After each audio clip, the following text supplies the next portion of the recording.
sometimes do get forgotten, and sure enough the Pan Am has few rivals. It's not a hot-up saloon or estate. And anyway, the BMW M5 and AMG E63 or Audi RS6 are absent between generations at the time of this review. It shares a platform with the Bentley Flying Spur, but it's more agile than that. Maybe the closest rival is the Mercedes-AMG GT 4-door. The rest of the world might forget the Panamera, but Porsche hasn't.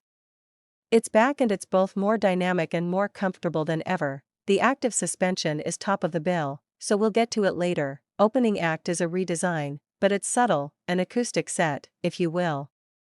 The nose is more sharply defined and the headlamp squarer.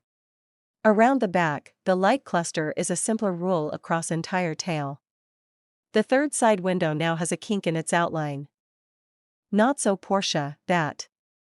Inside is a new dash, with more screens and touchpad controls. Next on stage, amping things up, is the powertrain. The hybrid's battery is bigger and the whole system is itself given a G-up. In combination with the V8 petrol engine, the turbo e-hybrid swings with 680 brake horsepower and four-wheel drive.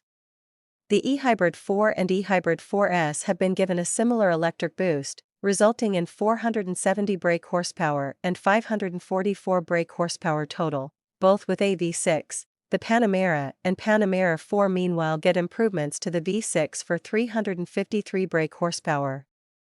They have conventional air suspension with adaptive dampers, but under it all, the platform, much sheet metal and even the doors are carried over from the existing car. Which we liked very much anyway. Sadly, our body steel of choice, the Sport Turismo Quasi-Estate, is deceased. Never found a global audience apparently. While the car's weight is supported on air springs, all the actual springing is done by a set of oil actuators, one for each wheel, that also replace the shock absorbers and anti-roll bars. Get out of the car for a minute and imagine you're standing on a platform that's randomly bouncing, tilting, and pitching. You keep your head and body steady by using your muscles and balance system, flexing your knees and ankles. You relax your muscles as the platform pushes either of your feet up, and you tense them to extend your foot as it goes down. All the time you're using your balance sensors, in your ear, to keep track of the horizon and the accelerations, and your sense of touch to know where your feet are and what dynamic weight they bear at any moment. The Porsche has a balance system, accelerometers, position sensors, and actuators to do the same job. And so like you, it can actively stabilize its upper body while making the wheels follow the road.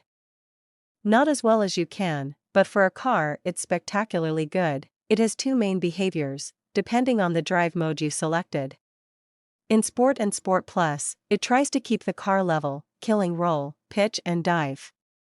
That keeps the tires dead upright on the road and the body stable, for maximum agility and grip.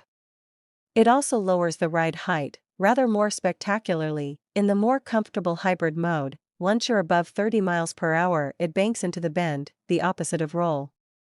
Thanks for watching video.